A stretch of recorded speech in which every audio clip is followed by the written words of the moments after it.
Hello, everybody, and welcome for Coach Lau episode 20 something. I don't know what episode it is. It's gonna be a self demo review today. Okay, your boy Launders. Bow. Look at this. Look at my ESEA. It is a new day, my boys. Look at this. Only dubs, dude. I can't believe it. Okay, let me refresh. Let me show you how I feel. This is how I feel. Okay, when we finally come out of this freaking rank. Oh my God, zoom all the way up to the stars. And today we're going to be reviewing myself, and there's only wins to choose from. Only wins to choose. I mean, I could choose it. I could choose another game. We lost an advanced match. What a heartbreak. We actually lost to SKDC last night, and had a good conversation about communication and stuff like that. I'm going to start having a heavier hand in some of the coaching and sitting in on more practices, and make sure that this doesn't happen again.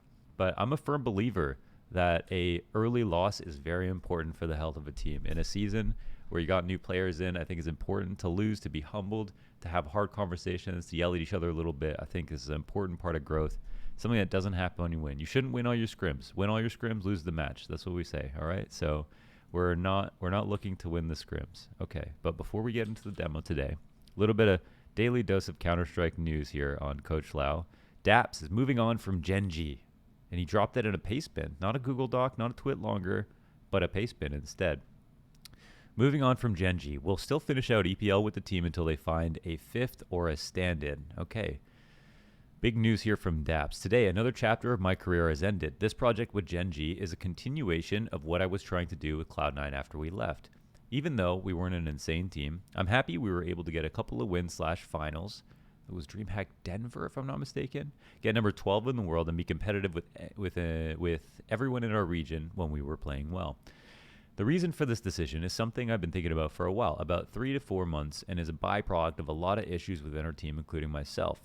But the major was what was stopping me from leaving. There had been some in and out of game changes I wanted over the past 6 months that I thought would have made the team better, but were not agreed upon by all. The combination of all these things mixed with no LAN/COVID, burnout of playing on the same teams 24/7 with little to no time for breaks in between events, and not being able to play in person for boot camps led me to not being the best leader I could be for this team and put me in a rough mental state.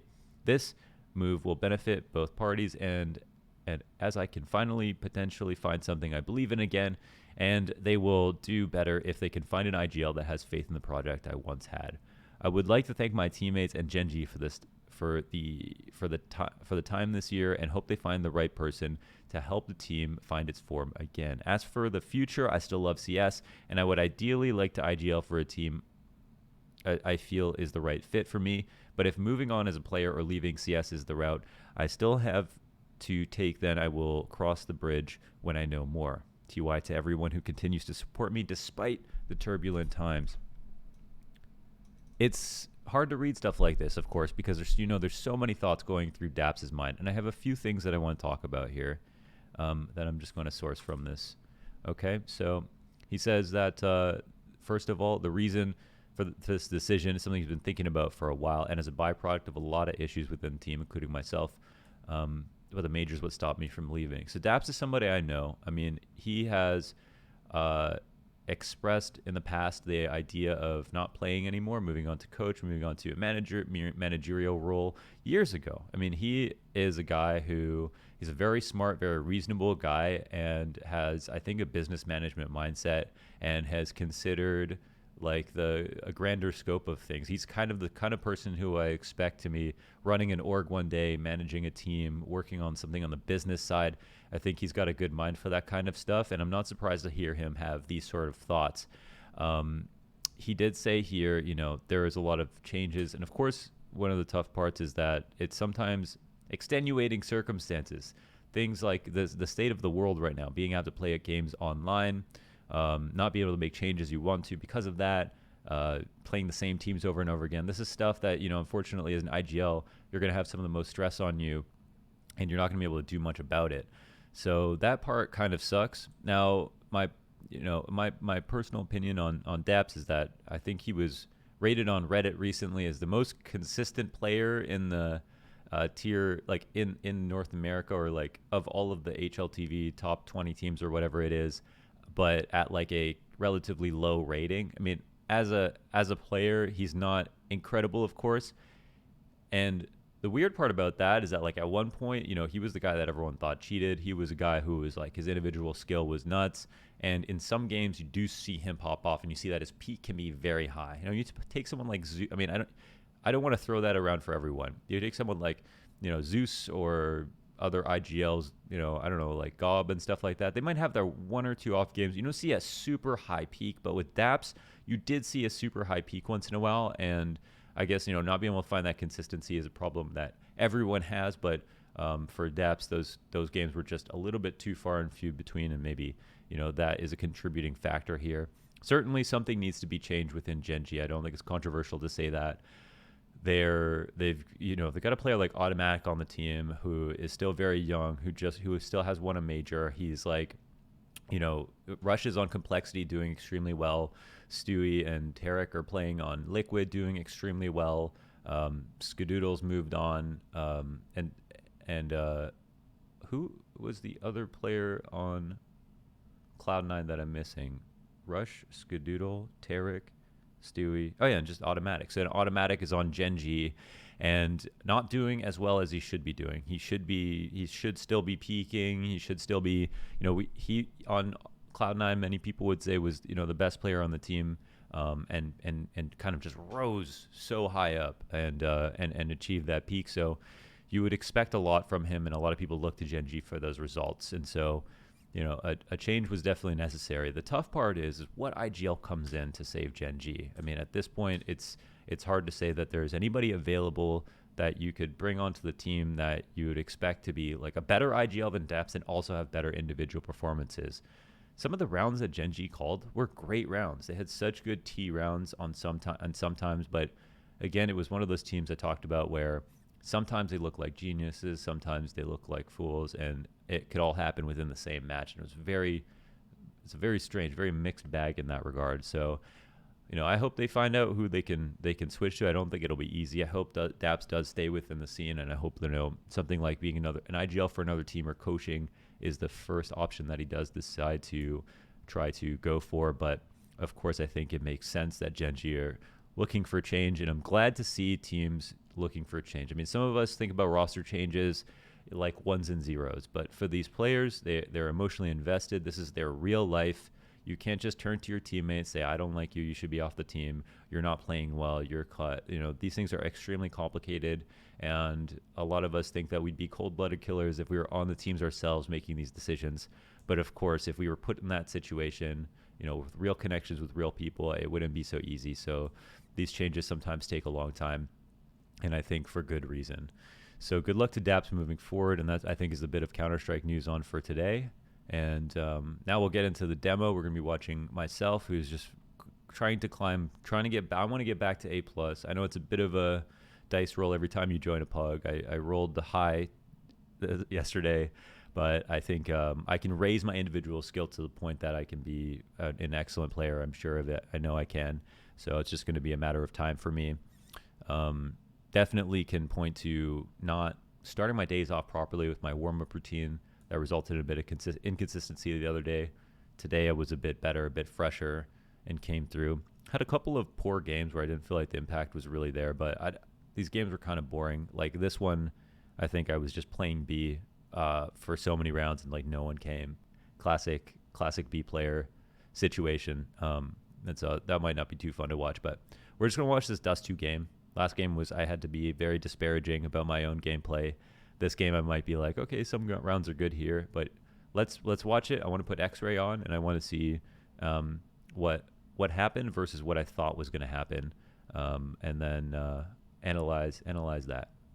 And I think that's it. So let's just jump in to the game now.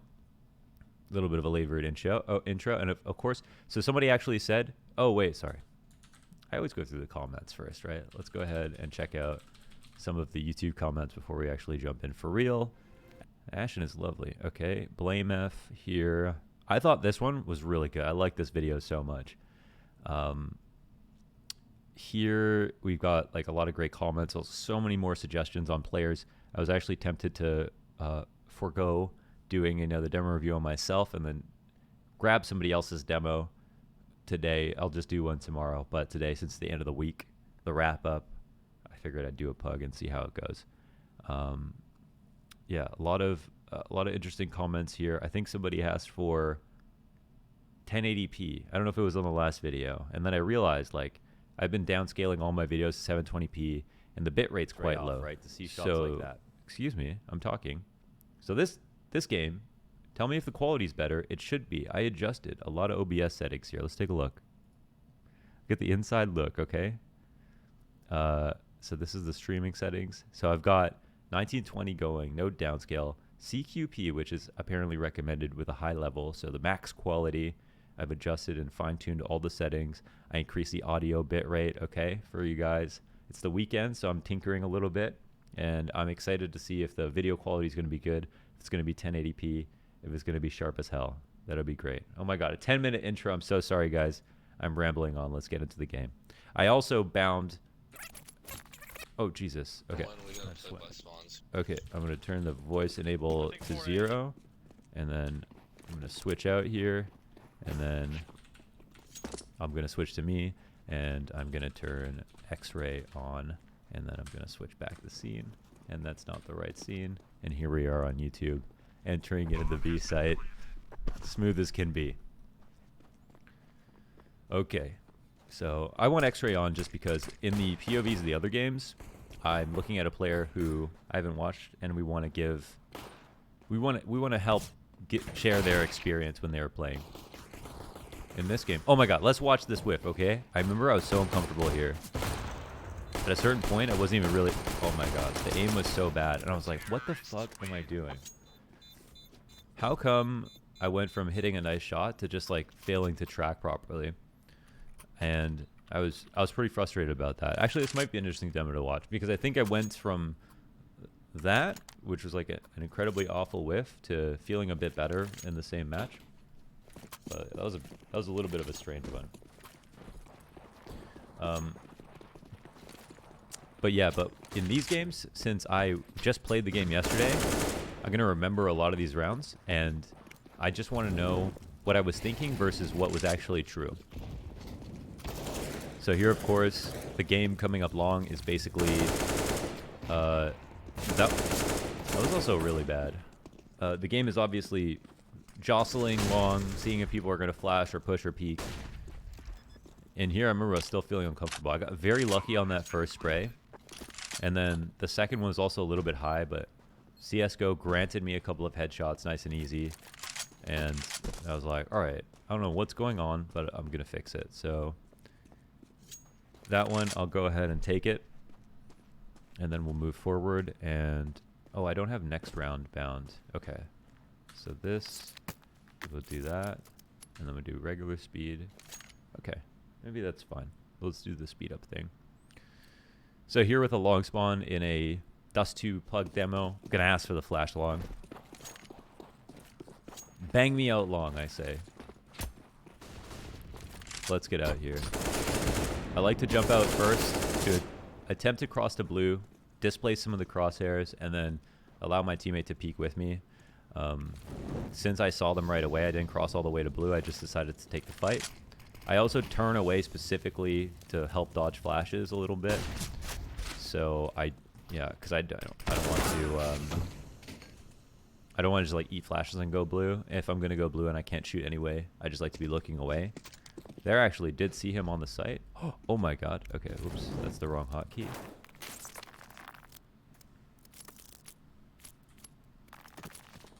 And I think here I go for another flash play out long. There, because of that last round, I guess, I saw them crossing fast. I thought maybe it'd be good to have gone out in this situation. And then here I said, my teammates, you can leave me long. And this is just an angle to spot them crossing. Sometimes if they flash, people trust their flashes too much. So I expect the flash to come over. I hold that, and then sometimes they'll just swing right into it. I like to think about abusing people trusting their flashes too often, as much as possible, because that's what I consider a free kill. So here, try to help out and join his smoke. And here, I actually remember like, I still feel a little bit weird for some reason. And then I went to jump into spawn, and my teammate was like, please don't die. Don't leave me in a 1v1. I said, okay, man. I'll just play fast cat. And then I want to say nothing quite that interesting happens here. And we'll just go ahead and move on to the next round. I'm totally going to bind the next round bind as well. I just forgot to add that. I'm excited to see how the video quality is for this, to see if it actually did come up a bit. So now back turn, entry out long, clearing things out, getting that smoke down on the door, and then awkwardly jumping out to the front of tunnels. And then here's my teammate is pushed out mid. I decided to see if there's anybody lurking inside of lower. And then with him dying, I'm here to hold this angle. Pretty simple. I think I might move.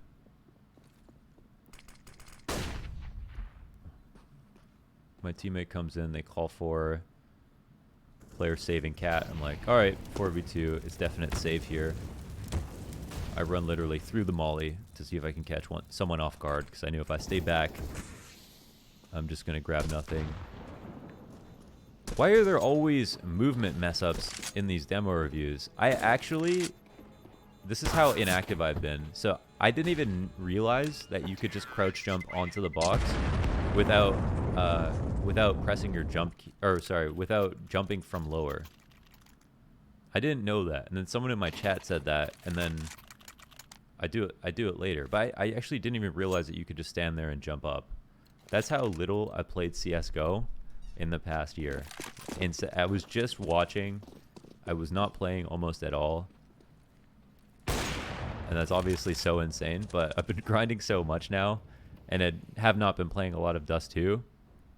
But I actually didn't even know that you could just crouch jump up onto the invisible corner. Or maybe I forgot, because I was definitely playing a lot like when the map first dropped. Always awkward movement fiascos in the demos that I choose to watch. Very strange, very strange. Okay.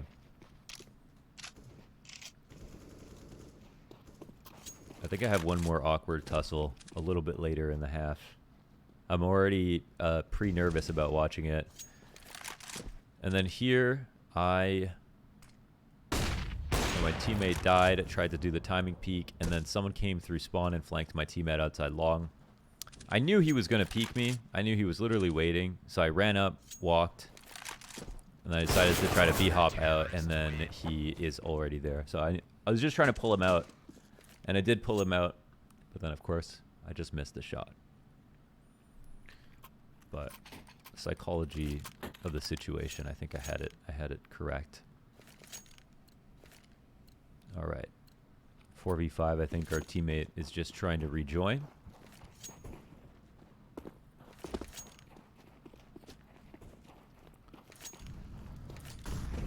And I think ideally for these demos, it would be really great if I could watch, like if I have to fill for a scrim, for example, those games I think would be a lot more substantial. So here I just crouch jumped up, and then I didn't realize. That's when after my chat told me that I could do that, I was like, okay, I just jumped on it, and then I just crouch jumped, realizing that you can just crouch jump. Amazing to have a revelation like that. Oh, let me hide this. Okay, and we zoom on forward into the next round. Pow. I still don't have any of my nades. I don't remember the Xbox smoke there. I just threw, cat flash. Actually works out quite well. And then I find that kill on a single player on cat. So I decided to take it up quickly. Dodge the flash. And then look to win this duel.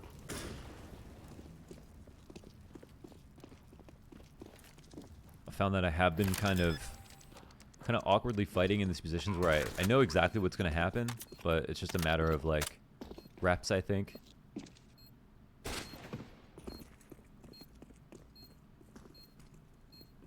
right now I've still only done really all my Inferno grenades and all of my Mirage grenades. So those are the 2 maps I'm most comfortable on. But having nades is power, of course. Like, the game doesn't need to be overcomplicated. You don't need to be... You don't have to know, like, every strat and exec to be able to, like, be a competent player. But if you have the grenades, then for those one-off situations where you know you need a smoke here, or this would be a good opportunity to fake, having the knowledge is, like, everything, right? I think I try to throw a cat smoke lineup that makes no sense later on in this T half. And so we'll probably see that as well. So here, just trying to help my teammate trade.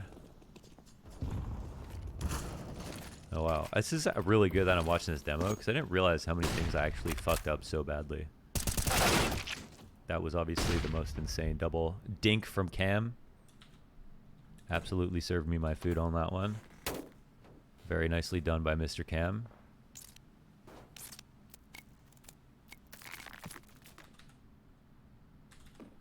And now we're back into it.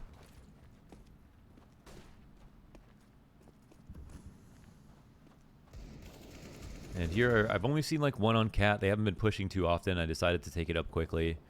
And then I'm here to clean off all of these angles.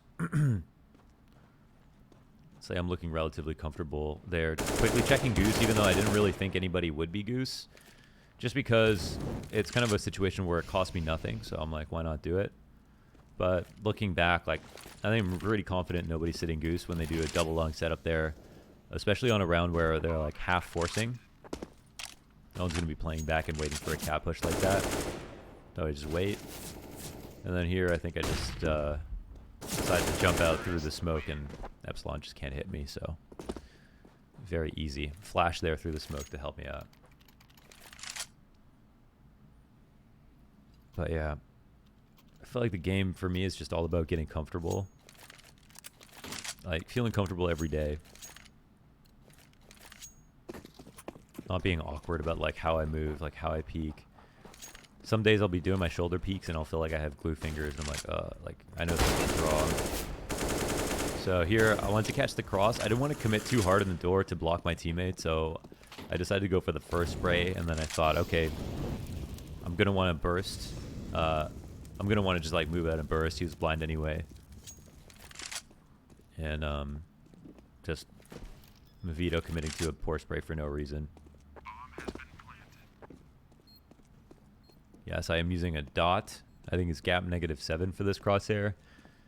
I never thought I would like a dot because the dot covers what you're trying to aim at, but what I actually realized was like, the dot's small enough, I mean, you're never covering all of their head, and it feels good to know exactly where the middle of your screen is. So I kind of like the dot now. I've come around on the dot.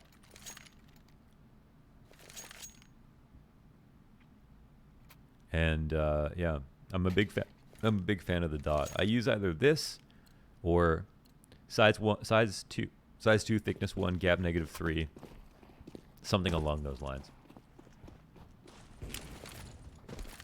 Something size 2, relatively small. So here I just do the 2 flashes, and I actually don't know if those are absolutely perfect. I think I remember when I was prepping the map like a long time ago, flashing over the right side of the building is the best, but it's very hard to get deep flashes that are extremely effective for the corner.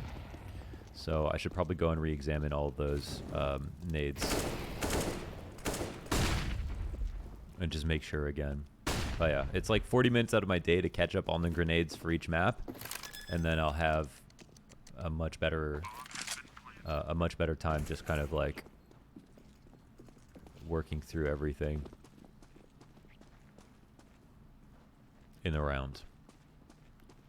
Here I think I get smoked. So here I just rush jump up onto the box, and then Cam takes my head off. Cam absolutely had my number today. Oops, for moving ahead.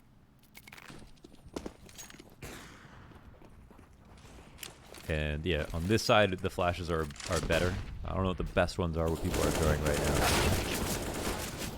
And that was a tragedy. There, I think in terms of my target selection, it was okay. I think my aim just needs to be a bit better to get the first kill, and I could have also held the corner for the next peek. And I think that would have been really good. So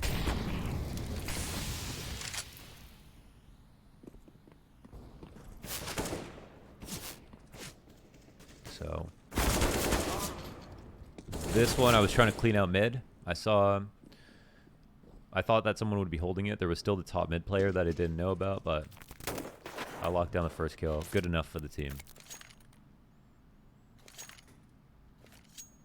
Strong B spawn here. Look at all of the ops on the other team. Didn't even know about these.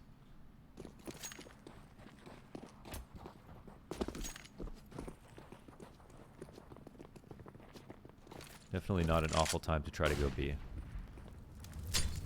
Double stack. I call it, and then I go for this fight here.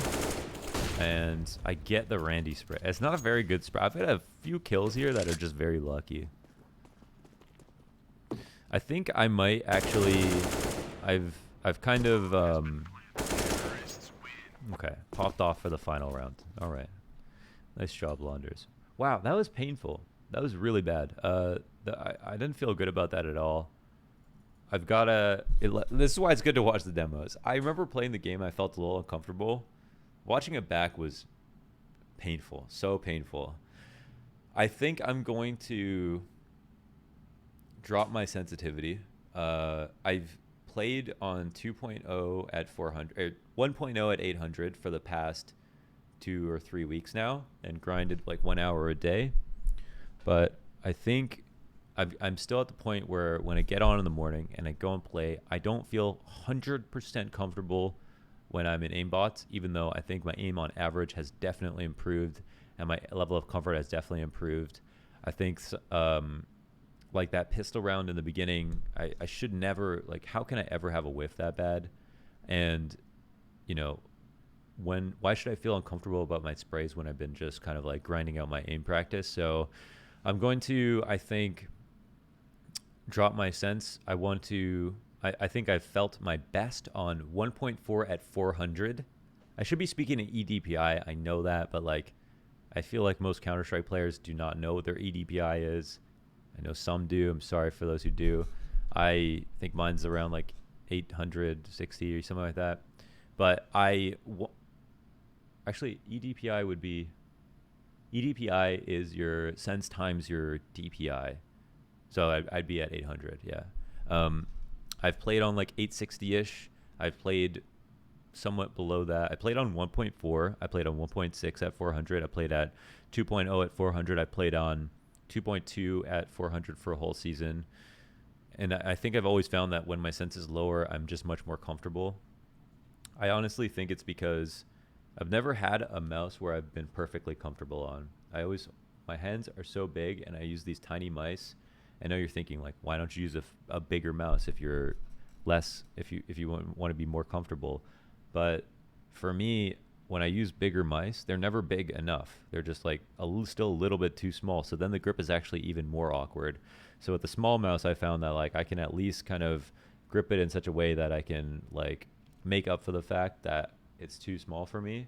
And so like I wrap my ring finger around this front side, and I don't know. I've tried a lot of different mice. I have never found a mouse that is like good enough, like big enough for these motherfucking hands. So I don't know. This one's my favorite so far. G Pro wireless. It double clicks. I'm not a huge fan of it, but overall, I think G Pro's got the best scroll wheel. They've got the best side buttons. They've got great clicks apart from the double clicking, like sensitivity wise. The shell's good. The shape is the best for me, which is personal preference, but I really like this mouse, so I want to continue to use it. And I think, yeah. So I think I'm going to try to draw my sense. I'm just going to do it slowly, maybe do a week next week on 1.8 sensitivity, just drop it by 0.2 and see how that goes. And then, just see if that improves my consistency or my level of comfort a little bit more. So, wow, that was really hard. That was, I feel terrible about that demo. That was awful. I don't even know how we won that pug. I got some lucky shots. Next week is going to be even better. I'm going to be on fire all week. It's going to be nuts. But yeah, it's just about ranking up, and then I'm going to go over all the maps, make sure I'm fully prepared with the nades, and then my self-demo reviews are going to watch me improve over the course of the next few weeks. And, you know, I won't come up empty-handed. I promise you that. Every single time you watch me play, you'll see the marked improvement. You'll see that knowledge is power, and that my grenades are going to be winning me rounds, and I'll have I'll have that comfort again from just grinding at all these games. So that I'm just looking better and more comfortable on every angle. I think that was very helpful to just keep me aware of what I need to fix and change. So that's it for today. Just pretty much wanted to record this, take my time today. It's kind of a day off, and just see how the game looks. Now the recording quality is a lot better. Hopefully the audio is better. And I hope that you enjoyed that, guys. It's always fun to do these. And I'll try to do some more players here that are with you guys in the comments that you left in these fantastic comments. Yeah, I want to keep it. I want the vibe to be. I don't want the vibe to be as serious as some of the other analytical content on YouTube. I want it to be chill. Go over some news in the morning. Watch a demo a day. Watch my videos while you deathmatch, while you have a coffee, while you're just chilling. Catch up on games, catch up on news, stuff like that. Keep the vibe chill, and keep on going like that. So thanks for watching, and I'll be back tomorrow, and this maybe Monday will officiate a stream title as well as different days for different games. All right? Okay. We'll check that out. Peace.